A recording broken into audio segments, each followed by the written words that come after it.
Helghan, the homeworld of the Helghast. A weak and ailing planet, ruled by a crumbling dictatorship. We go in, take out those loyal to the ruling party, and the people will rise up and do the rest. We'll be home in no time, and the Helghast will threaten us no more. At least that's what they tell us.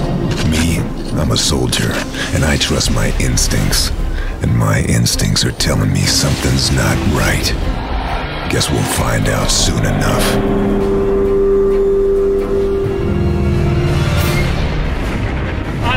The whirlwind of our wrath. Our guns never tire, and we have beaten back the foe.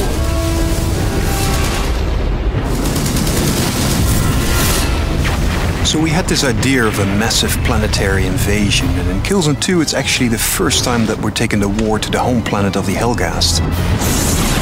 You're outgunned, you're outnumbered, and the notion is that you never quite feel safe. In Killzone 2, the theater of war and the feeling of war is really all around you. It's the ISA battlecruisers in the sky that remind you of the epic war that you're fighting on the planet, but it's also the small things like walking around Helghan planet. And we try to really entrench this feeling of war in all the different elements. Immersion for Killzone 2 is really important for us. So we removed all the distractions, such as the HUD, for example, which always sits in between the player and the actual world. We wanted to make the player feel vulnerable, so we have a lot of things going on that make him feel that he's really there. The other thing we try to do is make the player feel physically connected to the world. There is this valve that you can turn, and you use the 6-axis controller. That really makes the player feel more immersed. We've made everything first person. For example, helping a buddy up a higher area is in first person. If the player dies, the camera will fall over in first person. Because every time you pull out the camera and make a third person shot, it breaks the sense of immersion. The PlayStation 3 has allowed us to do much more complex things with the AI in Killzone 2. The Helghast will respond much more to the player's actions. They will jump over obstacles and hide behind cover. And if you shoot the cover, they will rethink what to do and make another plan.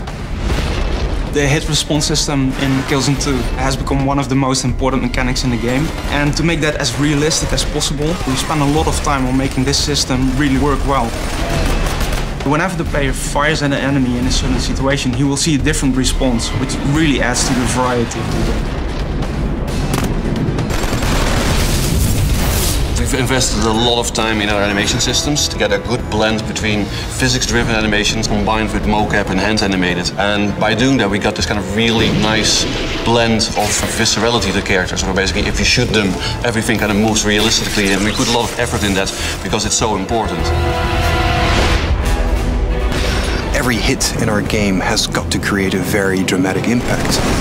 You see that in the environments through loads of destructibility, but also on the characters. There's a lot of variety in how your enemies react to your bullets, and that, to us, creates a very unique and innovative gameplay experience.